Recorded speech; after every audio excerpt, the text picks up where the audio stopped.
হবিগঞ্জের মাধবপুরে মাহফুজা বেগম নামে এক বিধবার ঘরে পল্লী বিদ্যুতের আবেদন করেও মিলছে না বৈদ্যুতিক মিটারের সংযোগ। এতে চরম ভোগান্তিতে অন্ধকারে দিন কাটাতে হচ্ছে তাদের। ঘরে শিশু বাচ্চাদের মোমবাতি জ্বালিয়ে পড়ালেখা করাতে হচ্ছে। এতেও মোমবাতি কেনার আর্থিক সক্ষমতা নেই পরিবারটির।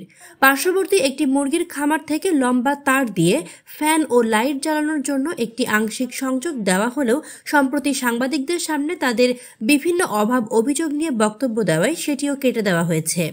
তাদের বাড়ির লোকালয় থেকে বেশ দূরে হওয়ায় অন্ধকারের ভোগান্তির যেন শেষ নেই পরিবারটির। ভুক্তভোগী মাহফুজা বেগমের বাড়ি উপজেলার চৌমোহনী ইউপির কালিকাপুর গ্রামে। জানা যায় 2022 সালে মাহফুজা বেগম বৈদ্যুতিক মিটারের জন্য আবেদন করেন। স্থানীয় পল্লী বিদ্যুতের দালালরা বড় অঙ্কের ঘুষ দাবি করলে সেটি মেটাতে তিনি ব্যর্থ হলে বৈদ্যুতিক খুঁটি সহ সংযোগ মেলেনি তার। তখন তার স্বামীও মারা যায়। ফলে আর্থিক অভাবের কারণে আরও দুর্বল হয়ে যায় মাহফুজা। এভাবেই বৈদ্যুতিক বিহীন বছরের পর বছর কাটাতে হচ্ছে তাকে। যদিও মাধবপুর উপজেলাটি সরকারিভাবে শতভাগ বিদ্যুতায়িত হিসেবে ঘোষিত। এই ব্যাপারে বিভিন্ন জায়গায় এ নিয়ে মাহফুজা দাবি জানালেও কোনো সুরাহা পাননি।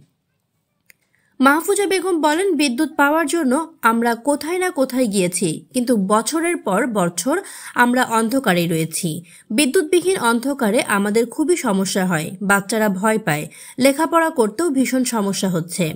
মাহফুজার দ্বিতীয় শ্রেণীতে পড়ুয়া নাতনি তানজিন আক্তার জানান, আমাদের আশেপাশের বাড়িতে বিদ্যুতের আলো জ্বলে, কিন্তু আমাদের বাড়িতে বিদ্যুৎ নেই।